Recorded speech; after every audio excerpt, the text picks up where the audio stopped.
Hey guys, this is a very scary video to make. I will be doing hot takes about sensitive subjects. It might get a little political, not really. The wrong kind of people will get mad. If anybody would like to argue with me on any of these takes or further educate me, I'll be more than happy to listen. And yes, I am in PJs. Matching ones. The first ones I will be talking about are pretty recent ones. The World Cup. Sports, to be exact. I don't think women and men need to be separated like on like different teams when it's you're just passing a ball around. Like I know like, oh, men are more biologically stronger than women are. I get that. I feel like soccer, football, obviously, you know, it does like require heavy lifting and all that, but for soccer, basketball, not really that much. It's just height and speed, agility. Baseball, I feel like teams really should be separated by like, oh, how strong you are, how much you weigh, how much you can run. Mind you, there are women that are stronger than some men are, and I know there's men that are stronger than most women. I haven't done my research a lot about it, honestly, but I know that it's possible for men and women to be on the same sports team. Love Island. I think Love Island is just not even love. It's mostly about like popularity. Like, you know, once you get out of Love Island, those people end up being famous, getting sponsorships, all that.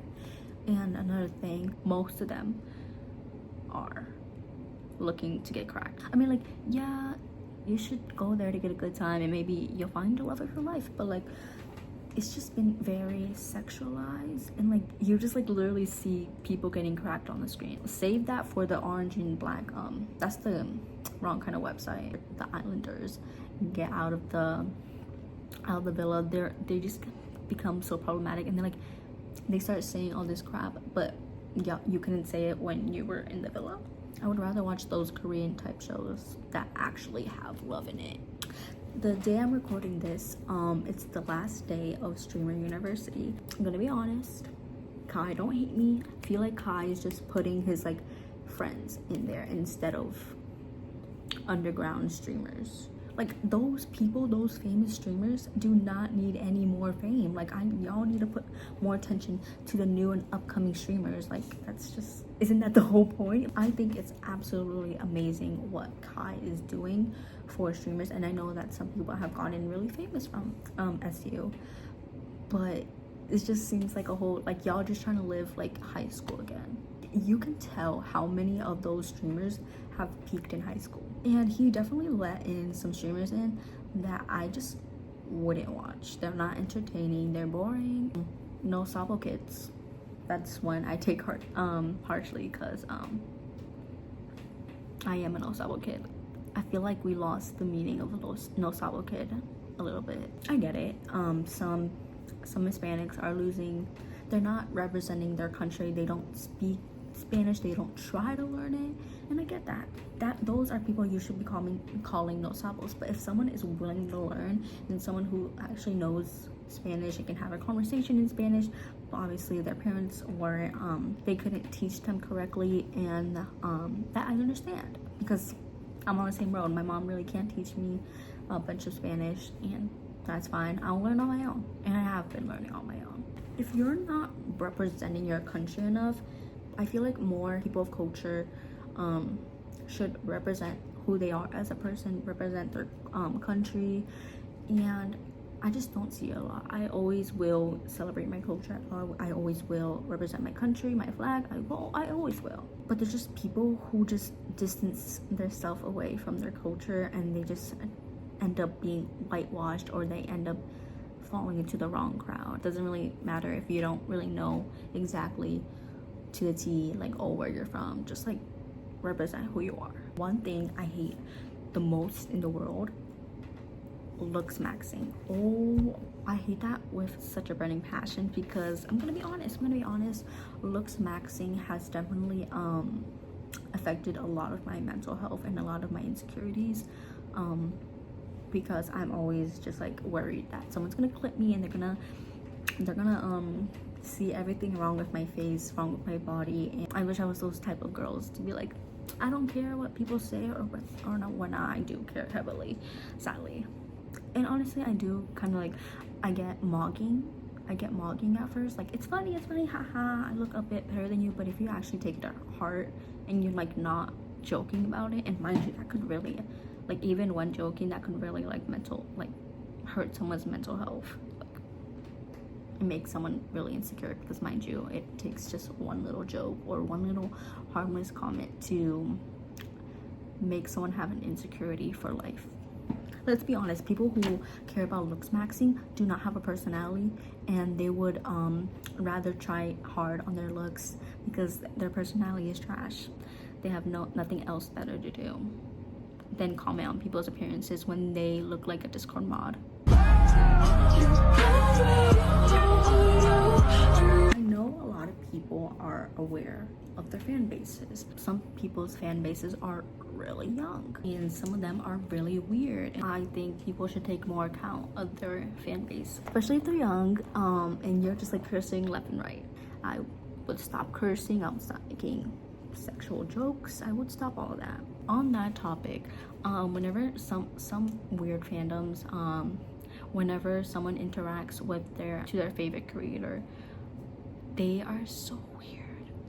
Especially if a creator is interacting with someone who's opposite gender, and people will actually start shipping them, and not as a joke. These people are real life people with lives, and it does ruin friendships. I've seen a lot of TikToks that like, oh, social media ruined romance. I think it's partially true. Social media has combined people to be together. I know that YouTube has created a bunch of couples, a bunch of marriages. I know that TikTok has made some TikTokers collab, and then they end up falling in love. And so in that sense, social media isn't really ruining romances, but at the same time, people are just being so lustful nowadays. They don't even try to look for love. They don't find intimacy anymore in relationships. It's just the one and go. Now, something I realized, like in the media, that some people are saying, hey, this person movie is dated back in the freaking 50s, 20s, but this actor looks modern. They look like they just got out of TikTok live. It's because we're in a modern society. I hope we know that we're not gonna look the same as 80 years ago. And I do get it, like obviously you want to cast actors. Like there are people who don't have that modern look to them, aka iPhone face. And I definitely do think that people should hire actors that look a bit less modern. But do not bash the actor. And then people start saying, oh, but they had this surgery, they had this and that. Maybe it's because you guys have made the beauty standards so high that people have the need to have surgery. A lot of creators are being like misogynistic, and they're just not getting called out for it. For example, calling women, I would never condone a man telling me, hey, you're like, and it could be a joke, but at the end of the day, I just wouldn't. I personally wouldn't, especially knowing that that word comes from a bad place and it's not used with good intent. It's how you phrase it. It could be, or it could be, you know what I mean? There's just different ways to go about it. And I feel like men shouldn't really say it. A woman can say it. They could say, they could say that, you know, if they really truly deserve it. It's different when men do it. And I feel like women should only be allowed to say it. And that goes for a lot of things as well.